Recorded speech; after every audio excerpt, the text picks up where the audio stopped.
Hello and welcome to episode 14 of Established Collection.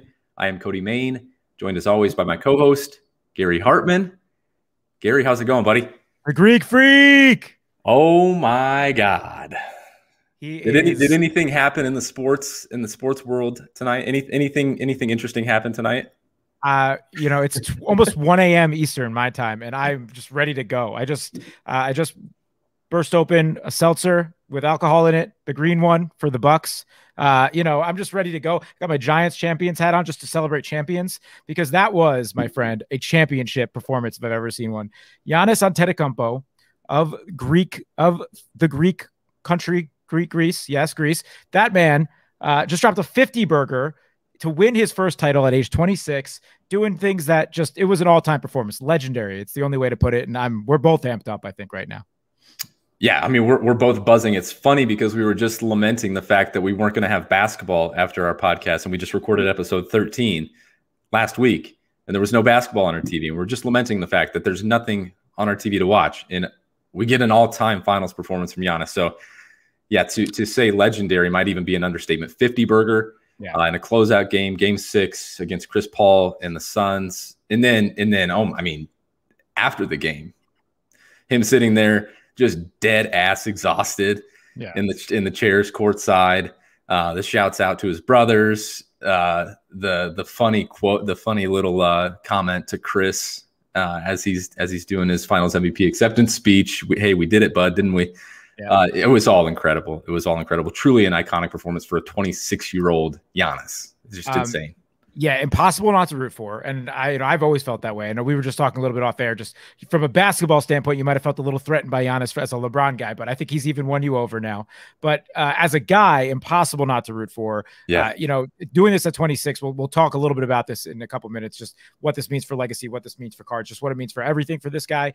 He's just getting going. The ceiling is limitless. I really think so. And it's so great to see him celebrating and everything he's gone through. I mean, growing up poor in Greece, and really, I remember reading some stories from when he was a rookie that like the Greek government only really started paying attention to him and his family or helping them out at all when they figured out what kind of potential him and his brothers could have, because they were they had a hard time, and now all three of those brothers have championship rings, and one of them is probably in the conversation for the best player in the world, and who knows how many more of these he'll win. So it's really good stuff. Why don't you just go there? Because that's where the hot take sports topic is going to go, right? Where is his status at in the league right now? And I guess all time, honestly. Yeah, well, I mentioned on the last episode that I think it was just remarkable that we're seeing this guy that just won 2 MVPs in back-to-back seasons previously take his biggest leap in the playoffs, and then to come out in game 5 and 6, and take a bigger leap, resulting in this 50-point epic performance that just put this team on his back and won a championship in his home city, by the way. I know he wanted to do that on his own floor. Yeah. And that was amazing. It's hard not to say he's back in the top 5, back in the top 3, back in the top 2. I mean, however you want to put the list of him, LeBron, Durant, all those dudes, Luka, I'm not going to argue. He's up there. There's no doubt about that. And, if he can sustain what he just showed in this, last 2 rounds, there's really no reason to think that this Bucks team isn't going to be a perennial contender for many years here. And, it's great. He's the kid that stayed. He signed the extension there. And I believe he was just saying in his press conference, he had the opportunities. He could have gone and joined a super team. And that's the easy way. And this is the hard way. And this is the best, I know I'm ranting here, but this is just the best possible thing for the NBA. This marketable guy that everyone roots for, that stayed home in a small market and got it done. And I think, from a legacy standpoint, we're just getting started. So, for cards, we'll get into that specifically, but for cards, I think, if you're like me and you have invested in Giannis over the years, you're in a good spot. You're in a really, really good spot. What about everybody else on this team? We know they don't carry a whole lot of hobby value, a whole lot of hobby interest, but Chris Middleton, Drew Holiday, anything to take away from those guys' legacies moving forward. I mean, Chris Middleton looks like, a true Robin to Giannis's Batman. I mean, he was incredible from a shot making perspective. Every time they needed a big shot, he was there for them. Drew, as underrated as Drew could ever be, there were times during this series that I was questioning Drew's performance, but truly incredible on the defensive end, really stepped up offensively the last couple of games. Anything to take away from their hobby value going forward? Yeah, well, game 5 was awesome, right? And it was the first time we saw all three of them kind of perform at that crazy level at the same time. And we spoke a little bit about that also being kind of the key for what the Bucks need to do. Yeah, I mean, Middleton, I could just speak from somebody that's been selling a lot of his stuff recently. It certainly garnered a ton of interest in the finals, which you like to see. I had a flawless patch autograph from last year up for buy it now around $500, which is a nice price for somebody like him who just doesn't have a lot of hobby love. And it got scooped up right after the game today. So, awesome. You know, people are going to buy into the fact that that guy now has a ring. He's a top 25-ish player. He's made multiple all-star teams. And, you know, maybe he can add more to his own legacy, right? So, yeah, I think he's somebody that is going to have a little bit of a hike now, hobby-wise, and it'll probably plateau off into a nice space that he's never been at, which is great. Drew, on the other hand, also somebody that doesn't get a lot of love in the hobby. He's somebody that's just a buy for me. If you could find some of his 2009 top stuff, you know, it's hard to find. I'm guessing now when it does pop up, it'll be actually at a little bit of a higher price. We've mentioned how that 09 top set, the same one that Curry is in, is, you know, they were more short printed that year. So low print runs on a lot of that rookie stuff, but he's someone also that, you know, you're sure to see a little bit of a bump. And yeah, great. I mean, it was excellent on both sides of the ball. And, you know, all these guys, I mean, you can't take away from at least some level of a legacy here. They all have a ring now. It's really great. And Bobby Portis.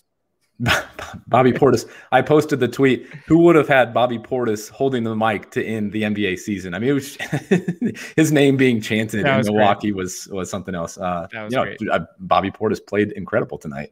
Ex-Nick Great. Yeah, right. A little more sobering on the other side. Chris Paul, we all thought they go up 2-0. Looks like he's going to get his first ring. Devin Booker is going to cement himself as a, you know, emerging superstar. These guys, I mean, Devin Booker really struggled in game 6. That's not going to be a good look for him heading into the offseason, unfortunately, for as good as he played in the postseason. Chris Paul, the story remains. He can never get it finished. Anything to take away from either of these guys, especially Chris Paul from a legacy perspective? Do you think this hurts him as bad as, you know, the hot take sports radio will say it does? Yeah, God. Let me start with Booker quickly. I'm not too worried about him. You know, for the most part, this playoffs and this series, he was really good. He even got better defensively. You know, I think he scored 40 in the last game. Like he balled out. Yeah, he didn't show up necessarily tonight, but he's a young superstar who will have more opportunities to show himself in the playoffs. So I'm not worried about him. His stuff's going to stay high for his Prism rookie stuff. You know, let him build his own legacy out. Paul, on the other hand, it's crazy because I kind of was really sure about what I said a couple episodes ago that he, you know, I think no matter what now, his prices are about to take a jump that aren't going to come back down. And like, I think it's played out the exact worst for that kind of take for him from that point, right? He didn't necessarily look great. Yeah, go ahead. I was looking on eBay just recently, and there were a couple auctions ending. It was just his 2005 Topps Chrome and a PSA 9 just happened to pop up as I was browsing. We're ending under $200. Yeah, just recently. And I mean, I know it's a PSA 9, it's this 2005 base card, but those things had really popped in the postseason. So it looked like it was, you know, it was taking a hit even after game 5. That was prior to them losing tonight. So yeah, that thing might dip even a little further after I know. And I just didn't see it going this way, right? I think when I made that comment, the Suns were up 2-0. I didn't think the Bucks were out of it at all. In fact, I bet the Bucks -4.5 in games 3 and 4. So I knew this was a series. But I did think that at the very least, he would continue to play well. This goes 6 or 7. He fights his ass off. If he doesn't win it, like his legacy is changed. But the fact that the Suns they lost 4 straight here, and you know we can't really beat around the bush. He played pretty well tonight, but all in all, you know he a lot of it was on his back. Now I don't know if he was dealing with some sort of injury. Monty had come out and said he was fine, but you know, listen, I don't want to get. We're literally talking 2 hours after the game ended, or an hour and a half. I don't want to get all into the sports talk radio with the legacy stuff. I still think he's one of the 3 or 4 best point guards of all time. This probably was his opportunity to get a ring, and it sucks. I mean, you know, we're going to be talking about him like Charles Barkley now for the next 30, 40 years, right? All-time great that never got the ring. Yeah, it's just going to be how it is. And it's a similar situation. Barkley had a chance to win a title as well against Jordan in 93, I guess. And, you know, here we are almost 30 years later, and Chris Paul had the same opportunity, and Giannis just said, nope, same way Jordan did. Yeah, the stars really aligned from a Western Conference standpoint with all the injuries and everything that seemingly every Western Conference team went through. And then you see the injury to Giannis, and you're thinking, you know, oh my gosh, they're really going to waltz through the playoffs, and they're going to, you know, Chris Paul's going to get his first title. Obviously, didn't play out that way. Yeah, we'll see what comes of that. Any other takeaways from any of the fringier guys on either side? Anything you want to add to the Giannis discussion? Yeah, no, I mean, a lot of just fun guys that we'll remember from this playoffs. Pat Connaughton, I think, was awesome. Just like hustle guy, incredible athlete. What an excellent rebounder from the guard position. You know, I don't, he has a ring. Like, I don't know if he's just going to be one of those guys that championship teams seek out in the future, just guys like that. But no, I mean, from a hobby perspective, not really. Happy for Brook Lopez. He's had a great career, and just, you know, it's going to be interesting to see how both these teams come back next year. But yeah, I mean, it's the reason why all the people were, to circle back on Giannis, were saying they thought the Suns coming into this series, because going into game one, we had no idea what his actual health status was. We had no clue. And, you know, we thought he might have hyperextended the knee or whatever it might have been. You know, I can understand why everyone took the Suns. I just want to end on this on Giannis. He's reached a new level here, and there's no turning back. And it's not just that he just won his first finals at the age of 26, you know, younger than Jordan, younger than LeBron, and you know, he's going to be an all-time great. But it's what he did to accomplish it. We just mentioned all these things. He scored 50. He reached incredible new levels, putting up numbers that really only Shaq. And now there's some different numbers you can find that it's just now only him that have done it. It's incredible. And, you know, I think now what you're looking at with Giannis is you're going to see a little bit of a bump. Now, you know, if you want to take advantage, if you need the money, sure. I understand selling Giannis coming off this absolute high.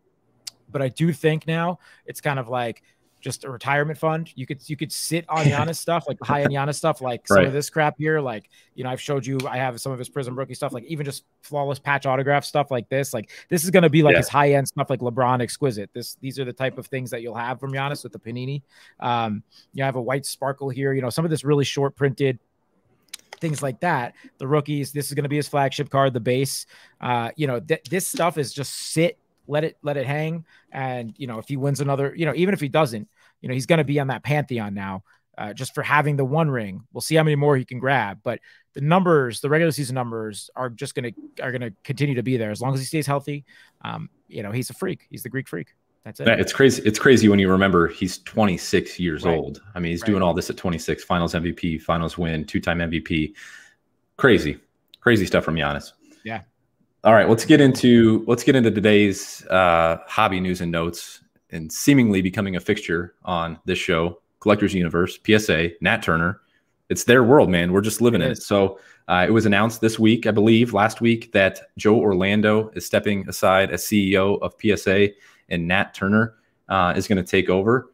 So like I said, man, it's their world. We're just living in it. Any takeaways for the hobby, anything that you anything changing from your perspective with respects to PSA with Nat Turner stepping in?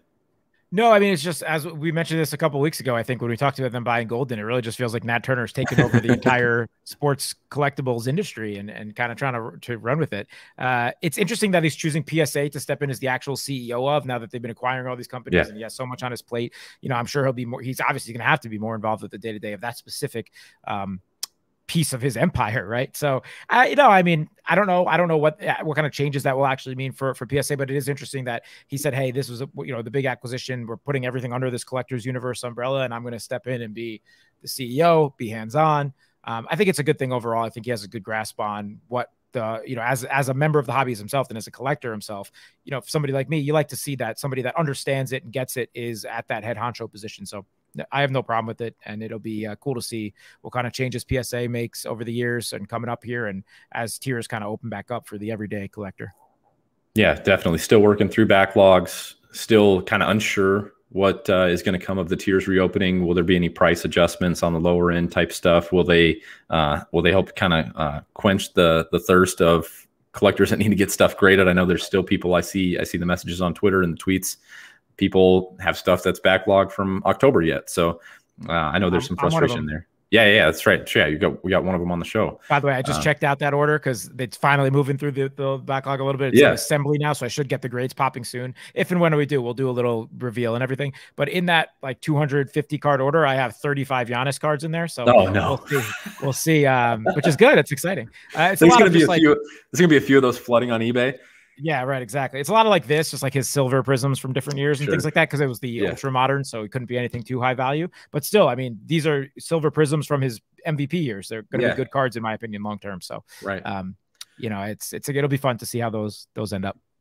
All right, let's keep with the Collector's Universe theme here, because they did have another acquisition this week. Wada Games, a video game grader, Collectors Universe made another big bet in the grading space and another big bet in the alternative asset space, for lack of a better term. They made a big bet on video games being a high-end collectible asset. I think that's very interesting.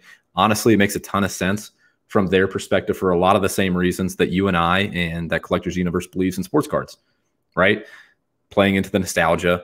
Video games rose in popularity in the 80s and 90s. You know, I was probably a little bit too young for the stuff that's the super high end, the Super Mario stuff from the early 90s and late 80s. But yeah, they're playing into the natural scarcity of sealed video games and playing into the nostalgia.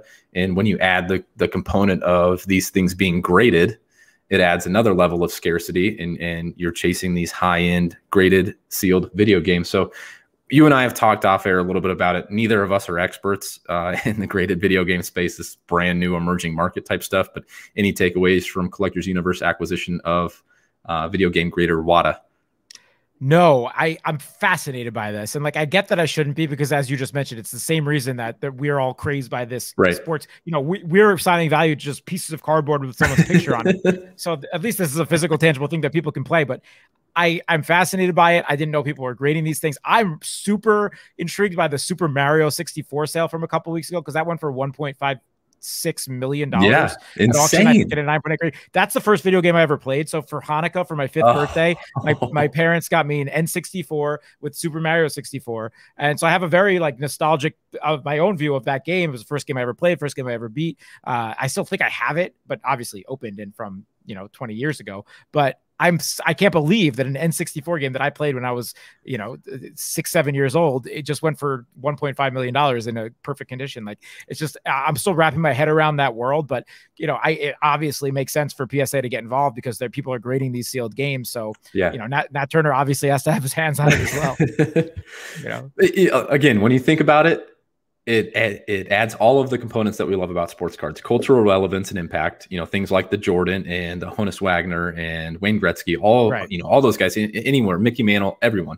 They're all culturally relevant. It's something that you point to and it sparks a memory or sparks a feeling. And then again, you add that component of grading that adds scarcity. And there's so many different components. As I'm starting to get into this and reading into the weeds, it's really fascinating about just different versions of games that are released, different prints.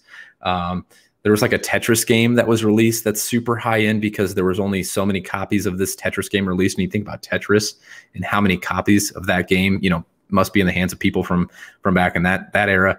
But yeah, I'm fascinated by it. I was a little less kind of shocked when I saw the announcement, because I've been on Rally for a while, as we've talked about, and Rally's they've had video games trading it now, seems like, for months. Right. So I'm scrolling their site now. They've got a Grand Theft Auto for PlayStation. I don't know if that was the original GTA. Yeah. Wow. I think I started GTA 2 or the Vice City or one of those. Yeah. But they've got an 87 NES Legend of Zelda, which I know the Zelda set a big record this weekend. I don't know if it was the same card. They've got a Halo Xbox. So yeah, I think I don't know if we're super early like we might have been, like you might have been, I guess, with cards a couple years back. I think there's already enough steam there that you're not going to get in on the ground floor.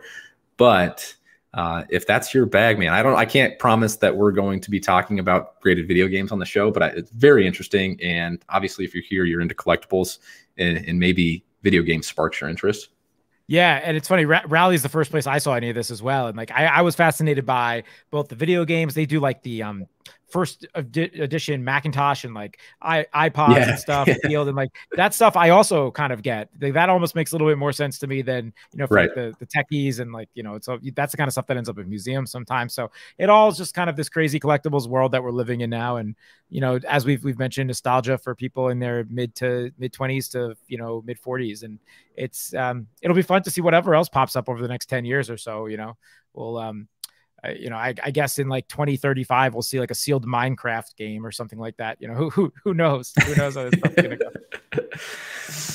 All right, we got to switch gears a little bit here and kind of address the elephant in the room, if you will. It kind of pertains a little bit to grading here too. So this will all kind of tie together with PSA and what have you. But Michael Jordan, the GOAT, made some major news this weekend. Once again, took the hobby by storm. His 86 Fleer PSA 10 sold for a record $840,000. which just for reference is $120,000 more than the previous high and nearly $400,000 more than recent comps, including another sale that same weekend at Julian's for $384,000, I believe. So why on earth did this Jordan PSA 10 go for 840 grand? Is it a legitimate sale? Should we be calling fraud and coming out with the stakes on Twitter and banishing all sales of Jordan Fleer cards from now on because this one's illegitimate? No, it's a legitimate sale. My understanding is it's been paid for. Everything's done. This is a real sale. So yeah, this is just crazy. Like, I think it's shocking from the number, considering what you just said, that some of the other ones that recently had been going for the $200,000-$300,000 range. Yeah, I know we saw these creeping up towards this number back in the peak, but we have certainly not seen a number this high in the last 5 months or whatever. And, for it to happen like this. Now, I think it's an interesting conversation around why this one was so much higher. So it was a PWCC auction, and they basically examined the card themselves and had some other people examine it and basically look at it and say, yes, this is a PSA 10, but this is one of the best PSA 10s we've ever seen, right? They put it in like the top 5 of any PSA 10 that's ever been evaluated of these Michael Jordan 86 Fleer cards. So it's basically saying, hey, and we know this is not news to anybody, that all PSA 10s are not created equally, right? Right. Again, we've talked about the subgrades that go into these grading. I mean, a lot of times it's like with Beckett, you'll see the subgrades and you'll see exactly what makes something. So sometimes something will have a 10, a 10, a 10, and a 9.5. So you just missed that pristine black label, right? This is probably PSA's version of getting as close to that as we can with what it was examined. So who knows what the buyer has planned for it. I had heard rumors that maybe he's going to try to send it to Beckett, get that pristine 10 from Beckett, which hikes even more. And then possibly, if it ever black labeled, it's pretty much put a limitless price on what this card could do. So I think it was just around the overall quality of the 10 and, it being one of the best overall conditions of the most iconic basketball card out there. So that's really what the card, what the deal with this card was and why it went for so high. Yeah, I think you pretty much touched on anything that any thoughts that I had. I know there was, anytime you see something like this, when it just seems like an outlier sale, that's the first thing you're going to hear from people. It's fraud. Why would somebody do this? It's, shill bidding, whatever people want to come up with. But like you said, PWCC mentioned it. The buyer mentioned it. The card is pack fresh. Basically, it was just recently pulled from a pack. The eye appeal rating, I think the other thing that I saw was people calling into question PSA's legitimacy, right? Like if somebody else can add a quality to a card that's already graded a PSA 10, why are we putting such a premium on PSA 10s? And you nailed it. I mean, just because something meets the minimum threshold to grade a PSA 10 doesn't mean it's the best of the PSA 10s. And I think that's totally fair. And if he's going to crack it and send it into BGS and try and get it the pristine label or the black label, I mean, kudos to him for the stones on that to do that. Right. Because like you said, if that thing black labels, then what is the limit on that card? I mean, it would be pretty wild. So despite what you may hear on Twitter or on the cardboard streets, I don't think there's anything nefarious here. And what'll this do to the MJ market overall? Well, we've seen it pop a little bit in other places. The Julian sale, I think was, do I have that right? $384,000. I believe there was another one that sold this weekend. We saw it pop on collectible. There's a fractional card trading on collectible. It popped about 30% after this sale. So maybe just another sign that we've maybe reached a little bit of a bottom here on the MJ Fleer after that thing took a dive. Yeah, and not to get we've spoke at length about the market at large, so I don't want to do that again today. But I think it's indicative again. The top being I think we've reached the bottom. Knock on wood of what we were going to see the dip go to, and we're starting to see a lot of things like this where we're creeping back up. I'm also not surprised, by the way, to see the MJ card creep back up in general, not just this $840,000 sale. I know Ken Golden had came out with like a video a couple weeks ago saying he only had 3 left in his inventory or 2 left in his inventory of PSA 10s, and that's it. And so, if you want your chance at one coming to auction, I don't know of any more coming now. So, just meaning that like, hey, at this low price, a lot of them have been scooped up. Low, low is relative. We're still talking 6 figures, but you know what I'm saying? No, I do think that what you mentioned is more of the interesting conversation around the legitimacy of PSA. I don't, I've seen some 10s that certainly aren't 10s, and I've seen some 9s that probably should be 10s. They're grading millions of cards a year. It's, there's going to be some mistakes there. But And this is where I tip my hat to Beckett, and I kind of wish that it had more of a premium because, you know, you're seeing why something is what it is. They do the subgrades. They have the different tiers of 10. And, you know, I think that's at least a little bit more transparent, which I like. The other thing with respects to PSA, and I totally agree with you on Beckett, if PSA had a, you know, PSA 10 pristine, that would be fantastic. Or if they had a 9 to 9.1 to 9.2, you know, all those things would be great just to get different subgrades and separate these things from a scarcity level. Would certainly be great. But I think the other thing is that we got to remember is this really is only going to affect what 0.00001% of cards. No one's looking at a Shai Gilgeous-Alexander PSA 10 compared to another Shai Gilgeous-Alexander PSA 10 and saying, I would pay 50% premium for this PSA 10 because it just looks better, right? I think there's kind of it really only affects the super high end. And obviously with this being a Jordan card and you know, having that high eye appeal rating, I think, you know, it makes sense to me. I'm not getting, you know, up in arms about any issues with PSA. Me neither. Totally not. I actually, last thing before we move on, I am curious if the buyer did have the gumption to send it to Beckett. I wonder if they would allow him to do it, or if they have a way of analyzing it without cracking the case. Like, right. if you're sending a card that's worth this much money, and if he could directly talk to a Beckett customer service person or something, you know, it might be good for the Beckett, you know, Beckett PR as well. Super great PR for them. Get involved with the card and say, hey, we're looking at this, and we're not, and you know, and just come out and say like, yes, this would just be a pristine 10, which at that case maybe you wouldn't crack it open. But you know, I've never heard of that. I know anytime I've crossed something over, I fully crack open and send it, obviously, but I'm talking with much different levels of cards. So. Right. All right, let's switch gears here and get into the bulk of today's show and some really actionable stuff. We're obviously still seeing a lot of movement in the MLB markets as we approach the dog days of summer. MLB is going to continue to take over. We're seeing a lot of high impact players though with injuries, up in the air injury statuses. What do you got on some of these guys that are either out now in Acuna's case, or guys that might be coming back with Eloy and Lewis Robert and guys like that? Yeah, we had such a packed plate last week that we screwed up in not mentioning Ronald Acuna's injury, which was obviously a big hobby topic and big baseball topic. So if you're not aware, Ronald Acuna Jr. had a season-ending injury last week, or I guess 2 weeks ago now, week and a half. And yeah, that's a big deal. He's one of the big top 3 young players in baseball, top 2 probably, with Tatis, you know, not counting Mike Trout, of the new generation. And yeah, it sucks. He's going to be out for a while. We did immediately see a dip. I know a lot of people started selling off Acuna. Let me pull up some numbers right now. And you know, I would venture to say that you probably have a little bit more buying opportunity. You know, he's going to be out for a year. He's going to be out from now until the middle of next season, probably. So, you know, he peaked this season over the last month at like $170 for his Topps Update, which is kind of his paper flagship network. This is a pop with 18,000 card. Okay. It's one of those super modern high pop cards. So, you know, take that with a grain of salt, but it's still a good way to track. And, you know, it went all the way down to right around $100 at the low this past week.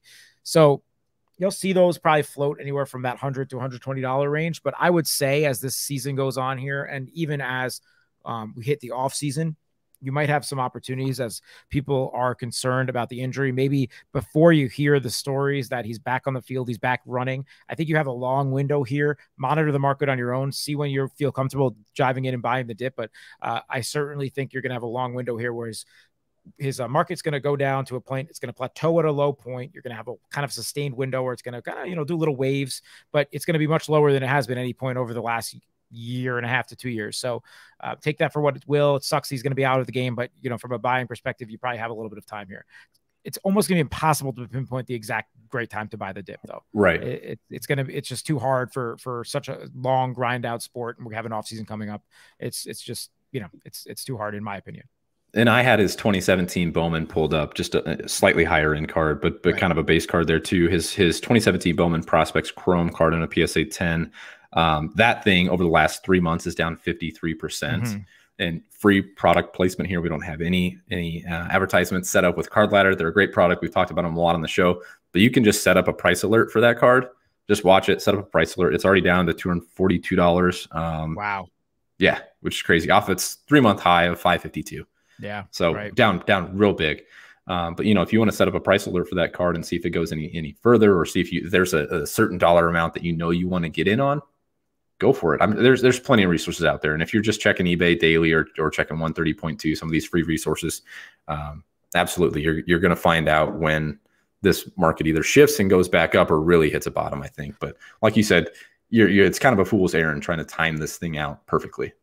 Yeah, exactly. You know, yeah. Would it be ideal to get the exact day that it's going to hit its total bottom? And maybe that's already happened. Who knows? Yes, of course. But you know, he's going to be down compared to what he was for a while now. So you're going to have time. You know, obviously everyone wants to buy the stock at its lowest point, but good luck for someone who's as widespread and as populated in slabs as Acuna is. Shifting from guys that are now out, unfortunately, to guys that are coming back. A couple of White Sox we've spoken a little bit about one of them over the last couple of weeks, but a couple of White Sox both returning to the field on a contending team that the White Sox are certainly one of the teams in the AL that has a real chance to make some noise this year. And Eloy Jimenez, who is, you know, their power hitting righty outfielder, young kid, has had a lot of hype over the last handful of years, has been out for this season. He is coming back probably this week or next. He's actually in AAA right now, finishing up his rehab stint. So big news for the White Sox. And actually, you've seen the market reflect that. You know, his Topps Chrome, which is from 2019, it's his rookie. It has a pop of 26, 27, so not that bad for the Chrome. And that card is up 28.3% over the last month. So, you know, specifically over the last 2 weeks when he started the rehab stint. So the second that happened, people bought in. And this is kind of just to say, yeah, like, hey, maybe you missed that window for this opportunity for somebody like him, but people are on and off the IL all the time in baseball. Yeah. And, you know, again, the same way with prospect call-ups, you got to hit that window at the right time, right before that guy is going to get that rehab call up or start that rehab stint is the time that you want to be purchasing back in on somebody like Jimenez. So, yeah, I actually bought a few Eloy Jimenez 2019 Topps Chrome cards graded PSA 10. So I've got those listed right now. I got one listed right now on eBay. Oh, nice. Yeah, so I kind of found when he was just starting to do a little bit more on-field work before the rehab stint started. Yep. Bought up a few of those somewhat cheap, I think. Anyway, we'll see. Bought a few of those up, and I've got them listed already. So we'll see if we get a quick turnaround. Yeah, I did the same thing with his teammate, Luis Robert, who's a little bit further away. How far am I going to have to wait on Luis Robert? I believe I read that he's just about ready to start making a rehab stint coming up. Yeah. Here. So we're probably 2-3 away. 2 to 4 weeks away, right, to being back on the major league field.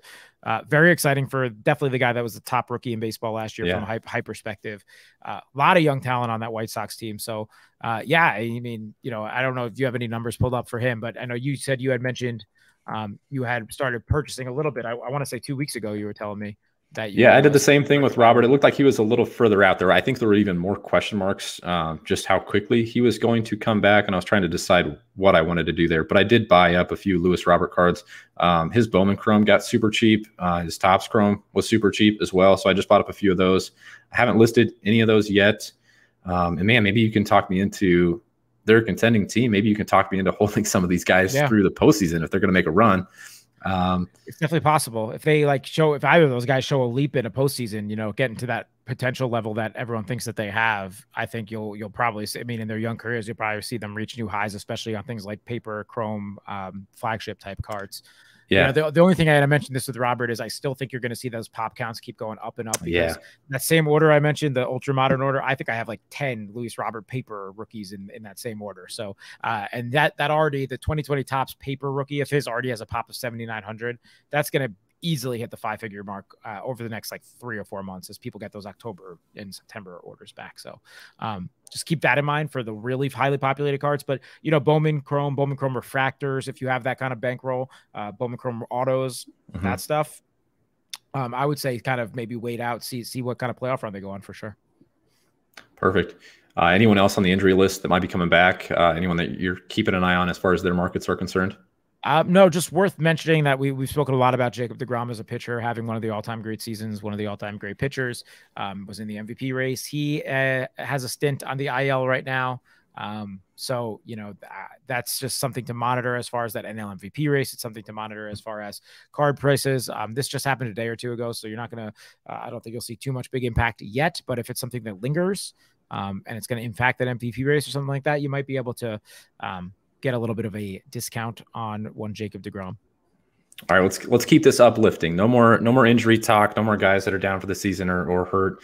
You talked in episode 13 about how important it is, how important being called up can be to a player's market. Just there's the simple act of making it to the bigs. Don't even have to do anything on the big league stage. Just making it there, and how important that is for a player's hobby market. So there's one name in particular that's recently been called up that kind of a big name in the hobby. Why don't you touch on Duran? Yeah, so Duran, outfielder for the Red Sox. It's just unbelievable. They have all these prospects that just keep popping up out of nowhere, and then they just got the 4th pick. Whatever. I digress. He's a speed power combo lefty outfield bat. Really exciting but he passes the eye test. He's kind of like got this quick first step to him. He's 24, so he's kind of ready to make that impact right away. He was actually in 2020. Bowman was his first Bowman Chrome auto cards. So that was that same great product with Jason Dominguez, Bobby Witt. And I have actually a sapphire autograph right here. You can see Duran. It's actually in the card saver, ready to get graded whenever tiers do open back up. But so he's ready to make an impact right off. He's off to a pretty hot start. He hit his first career home run yesterday. Has had a couple hits. He shows that I think he's only batting like 180 in his first couple at bats, but he's only had 10 career at bats or whatever so far. So, anyway, he's somebody that has a lot of hype. People liked him as he is. It's that Boston market. But and you definitely saw a little bit of a bump right when he comes up, especially when he's playing in Boston. The thing I wanted to mention about him, and the reason why I think that his window might be open from a selling perspective a little bit longer than someone like Wander Franco, is because, yes, he was a big prospect in a big market, but he wasn't the elite top 10 prospect, right? Sure. He was a good prospect that people thought can come and make an impact to the major league team, but we're not talking, I don't think anyone expects him to be a generational type player. So if he does continue to succeed right off the bat, that's someone that you have a window a little bit more open. Now, yeah, it would have been great to hit that first game and he has his first hit, then first home run. Yeah, maybe that was the peak, but I still think you have a little bit more of a longer leash here compared to someone like a Wander Franco, or when those top tier prospects get called up. So it's just somebody to keep an eye on. I'm sure his first Topps rookie will probably be in 2022 Topps Series 1. So when that stuff comes out, he's somebody that will be an interesting name if he's an everyday player for the Red Sox for sure. All right, before we get into today's best buys, which, we've been trying to teach you guys how to fish, right? But we've been trying to give you guys the information that you need to make more successful decisions in the hobby, more profitable decisions in the hobby. Gary, especially, just crushing it with the macro information, the analysis. But today we're just going to straight up give you the fish, man. I mean, we're just going to give you the guys that we've been buying, the guys that we're still interested in buying. Gary and I haven't talked about either of the guys or any of the guys that we're purchasing now or guys that we're high on. Before we get into that, F1 dominated the sports weekend, an incredible race. I was up and watching it between, being my dad duty, taking care of the kids. My wife's out of town, so I'm dealing with 2 kids under 3. Talk to me about F1, because my God, it was dramatic. It was incredible. I was engaged the whole time. Twitter was engaged the whole time. And then we got a pretty epic finish too. So what happened in the F1 world this weekend? Yeah, let me preface it with this. I am no expert on the ins and outs of the actual races and things like that, but I'm going to do my best to talk through this because it was incredible. Although everyone knows I'm a huge F1 guy. It's my favorite sport. This is the top F1 sports cards podcast in the world. But it was amazing. So Max Verstappen was winning the championship coming into this week. Obviously, Lewis Hamilton, the GOAT, right behind him, was about 30 or so points behind him. On lap 1, they collide. Max Verstappen spins out of control. Luckily he was okay. Stayed a little banged up, maybe signs of a concussion, but he's all right. But the car completely spins out of control. Obviously has to retire from the race. Now, this is the most divisive I've ever seen the F1 community, from my understanding. And obviously I've only been around for a couple of months, but my understanding from the podcast that I listened to and what I've been reading about it is this is one of the more divisive incidents in the history of F1. So basically, they're going around one of the first corners on the first lap. Lewis Hamilton has some more room on the inside that he could have gone to, but Max Verstappen was slightly ahead, certainly had plenty of more room on the outside, and Max Verstappen's back right tire and Lewis Hamilton's front left tire touch. And that's what sent Max Verstappen out into a tailspin. And a lot of no love going on between those two right now. Max Verstappen goes on to Twitter and Instagram after, very salty, basically saying how disrespectful. Oh, we should say Lewis Hamilton goes on to win this race, even though he was given a 10-second penalty for that incident. Just an incredible race by Lewis after that to win. But so anyway, he goes on. He's like, it's disrespectful for these guys to be celebrating while I'm sitting here in the hospital, and Lewis should be given more of a penalty, and yada, yada, yada. But it was just, you from everyone that I've speaking to so far and everything I've been hearing, you either hear people on Max's side or Lewis' side. You could really make an argument either way. You could say Lewis had more room. He was not close enough to the apex. You could say Max should have gotten out of the way a little bit more, kind of turned into him a little bit. But well, either way, you could probably chalk it up to what they like to call a racing incident, which just means it's pretty hard to assign blame in this instance. I definitely think that. So, but it's going to be one of those things that people talk for forever, because now Lewis Hamilton wins the race. He's in single digits behind Max, and now this is anyone's championship again. And tune into F1 for the Hungarian Grand Prix in 2 weeks, because we have a fun rest of our season coming up here. Yeah, and you alluded to the F1 podcast that you listen to. You got a quote tweet from Kevin Clark, Ringer's Kevin Clark. So, I mean, maybe you need to pull some weight here. We can get Kevin or Ryan Russillo on the show. I really want to get Kevin on. I'm a huge fan of those guys in the Ryan Russillo podcast. But yeah, they're I mentioned on the podcast how Ryan was the one who like jokingly got me into F1. But there's a ton of great F1 podcasts out there. The one that Kevin recommends is the Missed Apex. I think they do a great job. But yeah, if the Ringer Sports Card podcast, I'm not going to mention it by name, doesn't have a non-compete, we'll Kevin Clark, come on. We would love to talk F1 with you and relate it to cards. But anyway, so Lewis Hamilton now has at 99 career Grand Prix wins, so he's 100 away. I think that's going to see a little bit bump in his already insane market. Max now, it's just gonna be one of those epic races now. They're single digit points. Mercedes clearly did a little bit of gave a little improvements to their car over the last couple of weeks to get more on the same level with Red Bull, and they'll be back and forth, I think, moving forward here. And there's gonna be bad blood between those two. And Lewis takes the high road.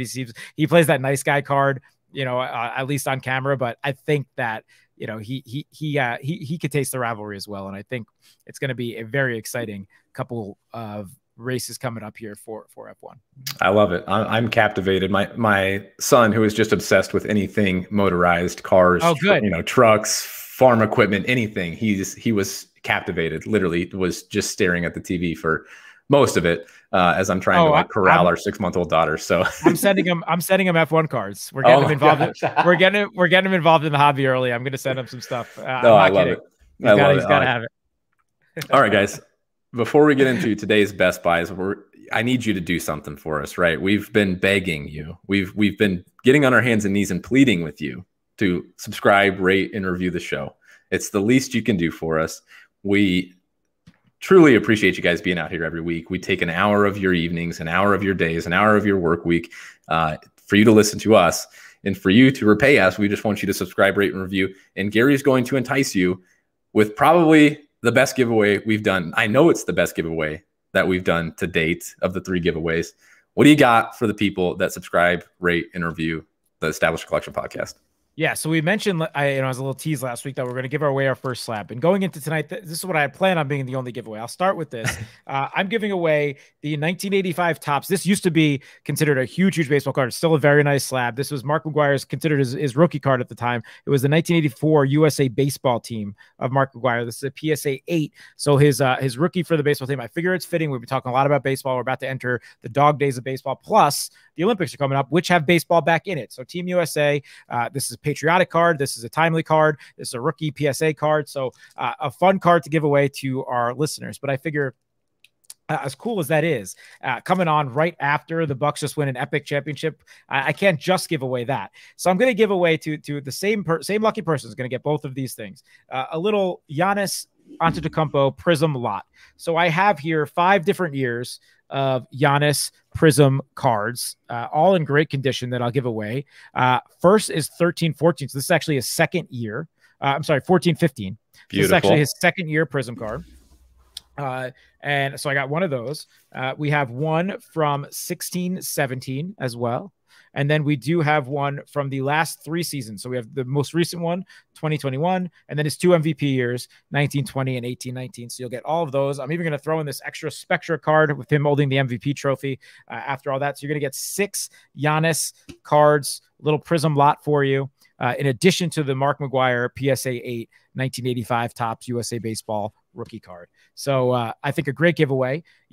We are, Cody just hit it perfectly. We really appreciate the reviews. You guys have said really nice things. And and look, you guys don't even need to say nice things. No. We want the honest feedback. We want the honest feedback. And seriously, if there's anything, we joke, but if there's anything you guys want us to cover, we've tried to hit on topics that we've got recommended. We don't want to act like experts in things that we're not experts in. So certainly we'd love to have guests on as well that might be experts in those fields. But yeah, just give us your honest feedback. If there's any recommendations for content, leave it there. But be sure, pause right now and go to Apple iTunes if you're listening on your phone or wherever you're listening, and make sure you're subscribed. Rate it 5 stars, preferably, if you would be so kind to do that. And then just give us a review. Honest feedback. Tell us you love us. Tell us how good looking Gary is. Whatever you want to do. Honestly, we appreciate it. And with that, enough housekeeping stuff. Gary, I'm going to cede the floor to you. Give me your best buy. All right. So I broke this down in a couple different ways. I want to give you one from each of the 3 main sports. So I'll do it that way. Since we've spoken, I'll start with basketball since we just finished up the season. And since we've spoken so much about modern day stuff and we're often speaking about pop counts of the most recent guys, I kind of wanted to take it back, talk about something we don't talk a lot about. And that's a mix of kind of more of the junk wax era, if you will. So I have a card that I've been buying up a little bit of when I can find it, and that is the Jason Kidd 1994 Topps rookie card. Okay, so it looks like this. We saw in February anything from the 92 Topps, like the Shaq, through the 99, like the Duncan, take these huge spikes. All these Hall of Famers from that era saw spikes. So what I did, I started to look for the guys that didn't get that crazy spike, even if their pop was still contained. So this card that I just showed on there, the 94 Topps, has a pop of 225. They weren't really making the chrome at the time, so it's just going to be that paper based, right? So 225 in that, when they were still producing a lot of cards is a nice pop for something that you can get that card under $200 if you're diligent. It doesn't pop up that much. But for me, he's going to be back in the spotlight right now. New head coach of the Dallas Mavericks. He's definitely one of the top 10 point guards of all time. He was a first ballot Hall of Famer. And the way I'm looking at those guys is eventually all of them are going to get their due in the hobby. We saw it happen with Tim Duncan. We saw it happen with Kevin Garnett. We saw it start to happen with Steve Nash, and start to happen with Dirk Nowitzki. There's only a couple guys from that era, the 90s era, Hall of Fame era, that haven't seen this major spike. I'd rather get out ahead of that. And I think that's just an undervalued card at $200 compared to the 4 figures that we're going to see of his peers. So for me, that's my basketball buy of the day. Color me shocked. I did not expect you to pull a card from when I was 2 years old. So me too. I was also 2. Kudos to you. Yeah. All right, I'm going to switch it up to something a little bit more modern and take it to football. Dak Prescott. And if you guys follow the Establish the Collection account, you know that we tweeted out a Dak Prescott little infographic, if you will. And I've mainly been looking at buying his Prism Silver PSA 10, which, if you remember in episode 9 with Ryan Reynolds, we talked about that 2016 Prism class. And you can correct me if I'm wrong, but the silver is the base card in that product, right? So there isn't a base variation. It's just the silver. There's just over 1,100 PSA 10s in existence. And Dak went down last year in October 11th. And I don't think people were rushing to send in an injured Dak Prescott, Prism card to Panini at that time. So I don't expect there to be a ton in the backlog. Certainly there's going to be some that come out as they get through the ultra modern stuff and the more modern stuff, but I don't expect there to be a huge backlog of Dak Prescott cards as he was kind of on the shelf where they're at in their backlog. So basically the theory behind this, the thesis behind this, I'm looking for as many ways to bet on this Dallas offense and Dak Prescott as possible. So whether it's best ball, and we talk about the crossover between fantasy and the card markets quite a bit, certainly not 1-for-1. Obviously, I don't expect if Dak Prescott puts up insane numbers for his card prices to automatically go up, but definitely looking for ways to bet on Dak coming off the injury. They've got likely the league's best skill position group with Amari Cooper, Michael Gallup, CeeDee Lamb, Zeke in the backfield. They're still favored to come out of the NFC East. So we might be looking at a playoff run for Dak. And he's got the 4th best odds to win MVP this season. So tied for the 4th best odds to win MVP this season. So I feel like I do have a few outs. Obviously, you're going to be able to craft the comeback narrative story off the ankle injury. His hobby prices are back up a little bit from where they dipped down to coming off the injury. But I think you can still get these anywhere from, I was picking them up at 720 and 740 just recently. There's a little bit of variance, it looks like, in his market. You can see him go as high as 850, as low as 700. So anywhere in that range is where I'm looking at right now. I think that off-season football buying window is probably going to close up pretty quick if it hasn't already. But they really have kind of a storybook start to the season too. They kick off the NFL season on Thursday night, the opener, against the defending champs, the Tampa Bay Buccaneers. Then they go on the road, face Justin Herbert and the Chargers, and then they come back home for 2 games, weeks 3 and 4, against probably 2 of the most vulnerable secondaries in the league. So if they're 3-1 coming out of that stretch, or 2-2, or if they're 4-0, hell, they beat the Bucs and the Chargers and come home and take care of business. I think that we're looking at Dak as maybe an MVP frontrunner at that point. I don't know if it'll overreact that much. But you're talking about a 4-0 Cowboys team or a 3-1 Cowboys team with Dak putting up pretty insane numbers with that market, America's team, all that. Yeah, Dak's just a buy for me when you look at everything across the board. Yeah. I mean, I can't argue that. Definitely gonna, as long as he stays healthy, he's probably shooing for the comeback player of the year, and then and then everything else for him will fall into place. I hope they're 0-4 after that stretch. But, I always forget. Yeah, I mean, you're wearing a Giants hat. I can't even. I won't ever. Obviously, I would like to consider myself a fantasy analyst, and I play a ton of fantasy sports, but I can't separate. I just can't. I will play plenty of Dak in DraftKings and everything, but can't do them on season long. Oh no, actually, for my main season long league, my home league, like my keeper league with all my high school buddies, I've had a rule since I was a kid. This is gonna make me sound ridiculous, but I do not draft Cowboys, Eagles, or Washington football team members. Oh my gosh, never have. I won this past year though, so how about that? So anyway, I'm going to stay on football. I'm going to stay on quarterbacks. I think that's the place to stay. Yeah. I have been doing a little bit of buying on one Joe Burrow for a little bit of time now. And, a couple of reasons. One, it's you can't really dive into Herbert right now. If we're just going to talk about this previous quarterbacks class. And I think a lot of people have been doing the Tua thing. His numbers have been low, and you have that opportunity. Sure. I still think that's a good buy, but I think Joe Burrow's in a place right now where I kind of like the idea of gambling on him before he's back on the field for training camp and preseason coming up here, and before he proves that he can be back from that ACL. To me, though, that knee injury isn't the same as it used to be. He's going to have world-class doctors working on him. He's a #1 overall pick. And I love his supporting cast this year from a skill position players. The offensive line still worries me a little bit, but, bringing in his buddy Jamar Chase, having T. Higgins, having Tyler Boyd there, having Joe Mixon hopefully be that bell cow. And, I just think that you have buying opportunities here for somebody that if he's back on the field and putting up those fantasy type numbers right off the bat, will shoot right back up to what they were before he went down last year. So for me, I'm not looking into his Prism stuff though, particularly, at least not his Prism base. So the Prism base right now only has a pop of 1160, but that's going to shoot up as tiers open back up and as people get things back. And it's still, yes, it's dipped. It peaked at like $800 right when they started coming back from PSA like 3-4 months ago, and right now you can get that for between $4 and $5. But I'm looking at something like Select, so I'd rather go to look at Select, the either silvers or different colors if you can afford it, and get some of that low printed stuff. That's the stuff that ages well over time. It's still Prism based, and for football it holds a lot of value. I have some of these, so this is a higher end, but this is white Prism out of 35 actually. So I've been looking into, so it's obviously, again, it's a little bit of a higher end, but let's say that card is around an $1,800 card right now. If he hits that field and looks good, that's going to double. I have zero doubt about it. So that's the kind of guy that I'm looking at. Makes a ton of sense. Yeah.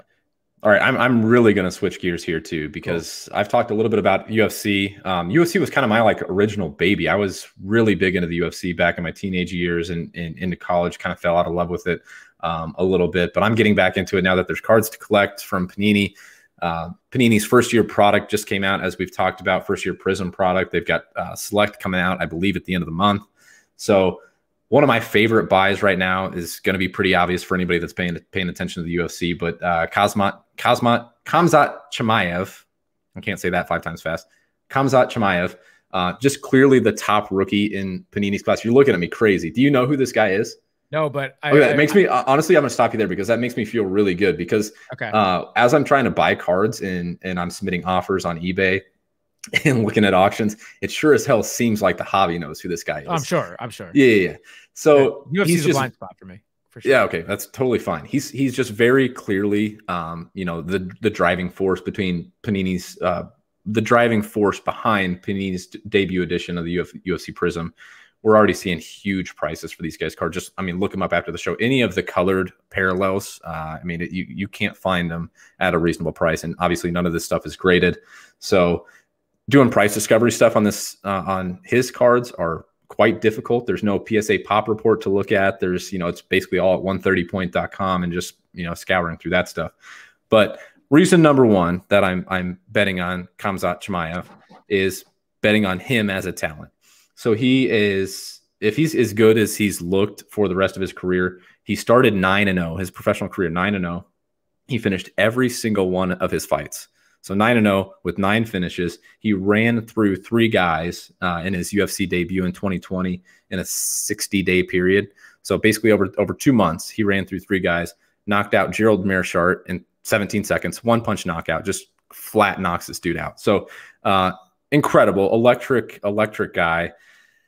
The one thing that I do question is he did deal with a massive bout of COVID, and it canceled 3 fights. He hasn't fought since 2020. But here's the thing. I think the reason why I'm buying him now, the reason why I feel a little bit more confident now, is he does have a fight scheduled for the end of October. So it makes me feel like he even considered retirement while he was going through that stuff. Just 27-year-old kid, went through a lot with the COVID stuff. Seems like he's put that behind him. But he has a fight scheduled for October 30th, UFC 267. The early odds have him as a minus 250 favorite over Li Jinglang, who is like the 12th ranked prospect in the welterweight division. And that guy has won 8 of his last 10 fights with 7 knockouts, 5 post-fight bonuses. So he's getting a serious step up in competition, I guess is the point, and is still a huge favorite. I think there's going to be some fireworks in this fight. I think that he's... Wait. Hold on, I lost you for a while. I lost internet. Luke's gonna have to cut this out. You just popped back up for me. Can you hear me okay? Yeah, you're good now. Okay. I had you for a while and it kept going. It kept probably like the first 80% of whatever you were just saying. So I got most of your analysis. Hopefully Luke can patch it together. But if you want to try to pick up from the last 30 seconds, go ahead. Yeah. Give me a second here to... It was on my internet. It just totally went out for a second. Oh, okay. Gotcha. Yeah. All right. Okay.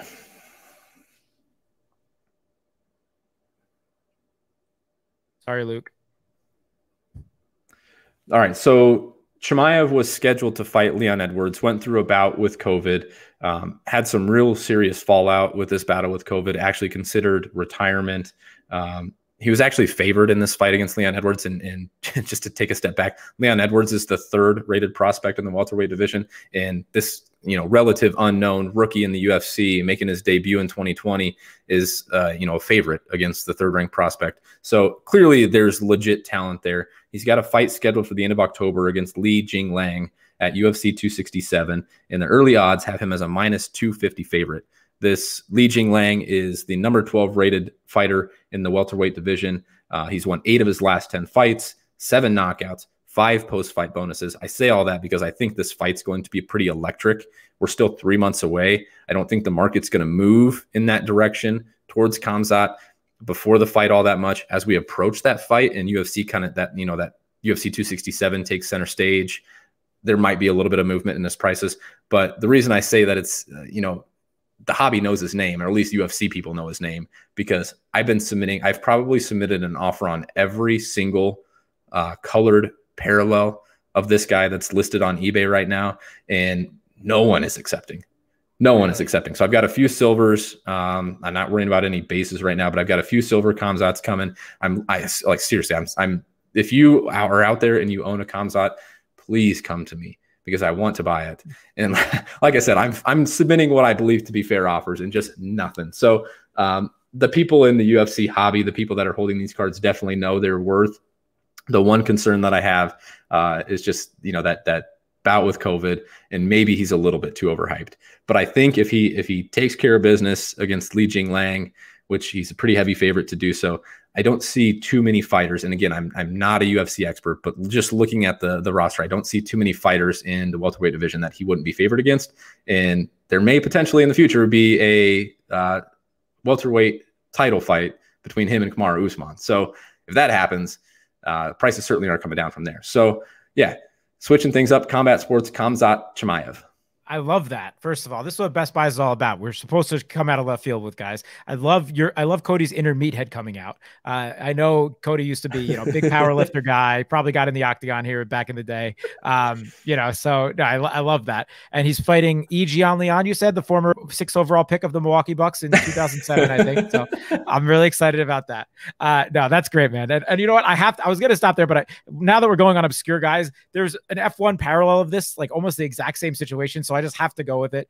My F1 guy that I've been buying the most is George Russell. He is a young driver. It's his considered his true rookie card, also out of the 2020. So it has the rookie card badge. So he has the most hype for that perspective. But he's for Williams, which is a really one of the cars on the bottom of the grid, but he's actually signed by Mercedes. So there's a lot like that. He's under contract as one of their youth drivers. So a lot of hype a lot of talk, because the driver that's next to Lewis Hamilton at Mercedes, his contract is up at this year, a guy named Valtteri Bottas, and a lot of hype. And I think it's going to happen that George Russell's going to take that Mercedes seat next year. So he's going to be moving into the big time, being on the best car next to the best driver of all time next season. And it's his rookie card. So, any kind of colored stuff you can get out of him, of chrome, sapphire, any of it, I'm interested in. The regular stuff, the base or the variation card number 19. So actually I have his red out of 5 variation card that I'm going to attempt to get graded. But I love this kid. I love him as a buy. Very similar situation, it sounds like. And I love this buys segment. I think we can keep coming up with fun, obscure buys for the people. Yeah, this is a ton of fun. And I wanted to actually piggyback off of my own UFC take. You probably haven't looked at much. If you don't know who Khamzat Chimaev is, you probably haven't looked a ton at UFC cards. They are horribly off-centered. And it seems like an issue across the board. So I'm curious, because there haven't been obviously any graded. I think I looked today and there was like 110 total graded at PSA. So obviously very low to kind of get an idea of how these things are coming back.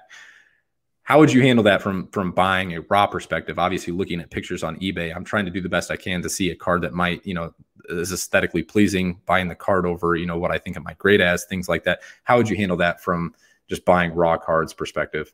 Yeah, unfortunately, that sounds like it's just a Prism problem, because the 1920 NBA was the worst it's ever been, the Zion year, right? Like, it was so hard. The reason it was very hard to get 10s on colored stuff is just because so many of them were off-centered. I mean, it's really the lucky thing about Prism is it's an eye testing. You can kind of see right away. Sure. So, that it's your comfort level. And the other thing is you have to, it can come to a point where the grader knows that set is so off-centered, where they might actually have a little bit of a different grading scale for, let's say, a 1920 Prism or something like that, where there might be a tiny bit more lenient. Like, you've seen some 10s and 9s that are like so egregiously off center that, hey, maybe it's worth sending in anyway, that you might get lucky. Now, that doesn't mean that it will have the great resale value if you just got a grade up from what the center should have been. But, it's possible that some of these things get submitted that are off center, that some squeak through as 9s and 10s anyway. So I probably still send it, as long as it's not like 70-30. If it's 60-40 or better, I'm probably will send it in. Love it. I'm going to keep trying to scoop those. Again, if you're out there and you've got those cards, let me know, because I was firing off. Maybe I just need to pony up and up my offers a little bit. But anything else you want to add to the buy segment or the rest of the show before we get people out of here? No, we'll save some more for the future, because there's always guys that I'm interested in that I think are undervalued. And I think it's obviously it's good to get those names out there and hopefully steer the loyal listeners in the right direction. Absolutely. All right. Just a little bit of show notes here. We won't be recording next week. Gary's going to be partying in Denver. Right? Yeah. Going on my first trip since the pandemic. Excited to get away. But yeah, I'll be away for next week over the NBA draft, which is next Thursday. So we'll come back in 2 weeks with a NBA draft filled episode, I believe. And that gives you guys 2 weeks to subscribe, rate, review the podcast, get entered to win Gary's Mark McGuire rookie card PSA 8 and a whole lot of Giannis. Yeah, so get yourselves entered into doing that. I think there's 58 of you right now. We would love to see that number skyrocket after this episode. Again, we really appreciate you guys being here. For Gary, I'm Cody. See ya. Congratulations to the Milwaukee Bucks.